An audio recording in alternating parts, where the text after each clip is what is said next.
A gente vai começar esse episódio com uma história, tá? É a história de uma moça italiana que queria se casar, mas não tinha dinheiro. A família dela era pobre e ela vivia numa sociedade em que era preciso ter um dote, ter uma quantia financeira razoável para conseguir um bom marido. Ela rezou para Santo Antônio, como eu acho que você já imaginou que eu ia chegar aqui, e recebeu do santo um bilhete.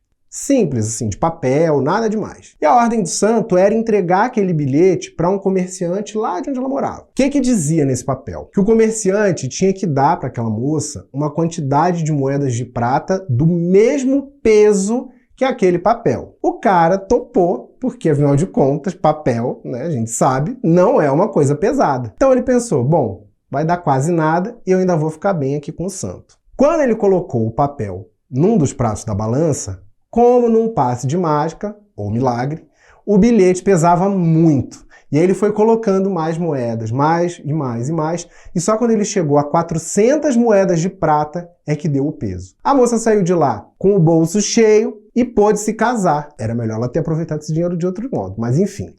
Essa é uma das explicações sobre como Santo Antônio virou o santo casamenteiro. E é dele que a gente vai falar no episódio de hoje.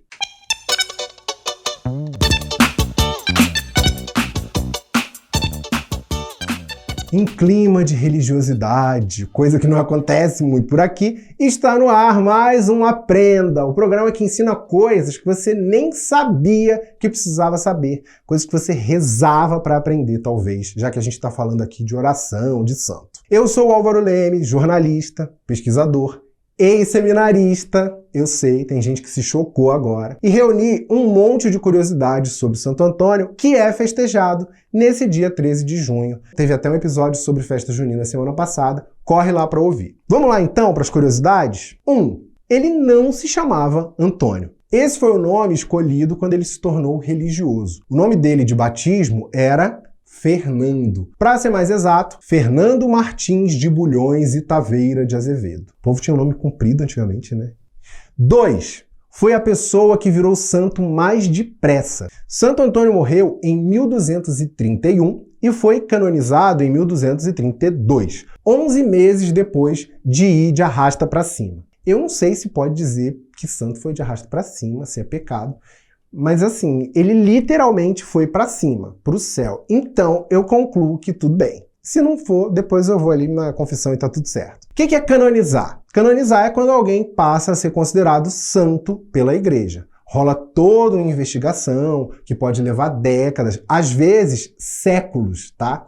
No caso dele, o povão em Pádua já dizia que ele era santo enquanto ele era vivo. Então, pouco depois do enterro dele, começou a surgir ali um monte de relato de milagre que teria sido realizado por ele, e com o clamor popular, pesou ali, né, a campanha em favor do Santo Antônio, e o Vaticano acabou declarando que ele era santo tão depressa. Tô falando de igreja. Que igreja me lembra? Me lembra vinho. E que isso me lembra? Que eu preciso falar para você usar o cupom ALVINO na Evino, que tem o melhor custo-benefício em vinhos. No site ou no app você ganha 10% de desconto se usar o meu cupom. Vou repetir o cupom, tá? ALVINO. Pedindo aqui pro Santo Antônio abençoar essa publi, depois eu faço uma doaçãozinha para ele, para ajudar o pessoal na igreja. Vamos nas curiosidades. 3. É o santo número 1 aqui no Brasil e um dos mais populares em Portugal. Se não for o mais popular em Portugal também. Muitas vezes as pessoas acham que ele é italiano, porque falam, Santo Antônio de Pádua, que fica na Itália. Mas ele nasceu em Lisboa.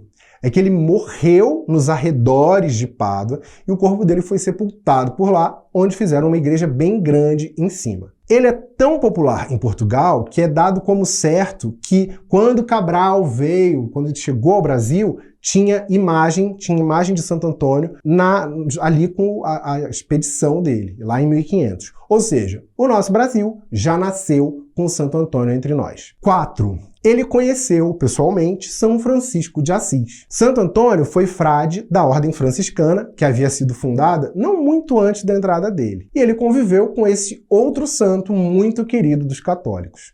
A tradição franciscana diz que eles se encontraram em 30 de maio de 1221.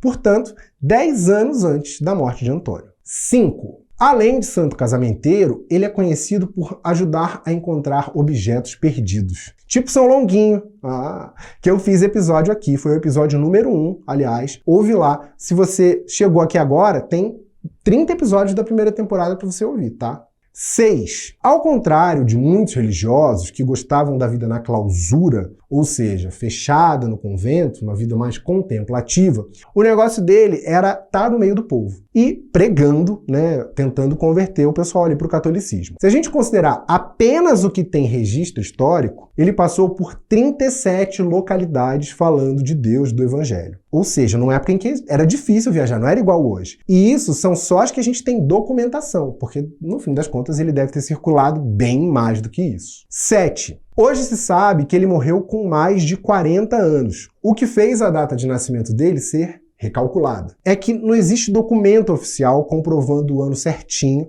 se acreditava que ele era de 1195, mas com exames feitos mais recentemente, os cientistas descobriram que ele nasceu antes, mais provavelmente entre 1188 e 1191. 8. Seus restos mortais foram exumados em 1981, ou seja, 750 anos depois da morte dele. Exumar, se sabe, é desenterrar alguém. No caso dele, com o objetivo de fazer análises ali científicas e descobrir mais sobre o santo. Houve uma outra análise em 2014 e descobriram coisas muito interessantes. Por exemplo, que ele tinha mais ou menos 1,70 m de altura, nenhuma cárie, e tinha insuficiência cardíaca. 9. Foi feita uma reconstituição do rosto de Santo Antônio em 2022, usando esses e outros dados para mostrar qual teria sido o verdadeiro rosto dele. E o mais legal é que, entre esses pesquisadores, tinha um designer brasileiro chamado Cícero Moraes. Se você ficou curioso, ficou curiosa,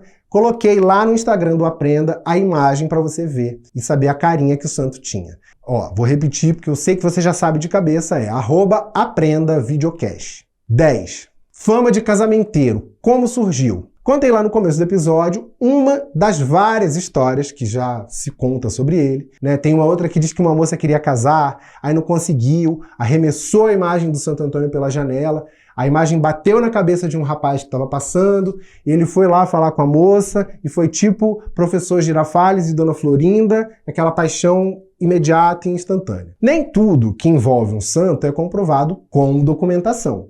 E é o caso dessa vocação de Santo Antônio para arranjar cônjuges para as pessoas. Inclusive, entre os 53 milagres que constam na canonização dele, nenhum tem a ver com casamento. Você acredita nisso? Fiquei muito surpreso. Eu, particularmente, acho mais legal outra explicação. A de que Santo Antônio, em vida, era contra casamentos arranjados por interesse. Aqueles casamentos de antigamente, né, da época dele, em que as famílias organizavam casamentos dependendo do que cada líder de família queria. Ele defendia o casamento por amor. E isso é muito mais legal, muito mais bonito. Curiosidade 11. Era contra armas, mas com o tempo os soldados portugueses foram pedindo a bênção dele para ir para as guerras e ele acabou virando militar honorário. Eles começaram a dar patentes militares para ele, primeiro em Portugal e mais tarde no Brasil, com direito a salário. Tá? Que no caso era doado para a igreja. Aqui no Brasil, ficou na folha de pagamento até 1907. Eu deixei no descritivo do episódio os links de reportagens que eu li para criar esse roteiro. Muitas delas são do Edson Veiga, um amigo jornalista brilhante que escreveu uma biografia não menos brilhante do nosso querido Santo Antônio. O Edson, durante 2 anos, viajou por vários lugares da Europa, chique, né, em que o santo viveu, analisou pilhas de documentos, entrevistou um monte de gente e isso resultou num livro muito legal, muito bem escrito, como tudo que ele faz, que se chama Santo Antônio, a história do intelectual português que se chamava Fernando, quase morreu na África, pregou por toda a Itália, ganhou fama de casamenteiro e se tornou o santo mais querido do Brasil. Tive que gravar várias vezes para conseguir falar esse nome, tá? No descritivo tem o link da minha página da Amazon, para você que quer comprar o livro. Mas ó, compra com o meu link, que aí o videocast ganha uma comissão, tá bom? E não esquece de se inscrever no canal, deixar seu like, deixar seu comentário. Se estiver ouvindo a gente no Spotify, curte o Aprenda aí também, beleza? Eu volto a qualquer momento com mais coisas que você nem sabia que precisava saber.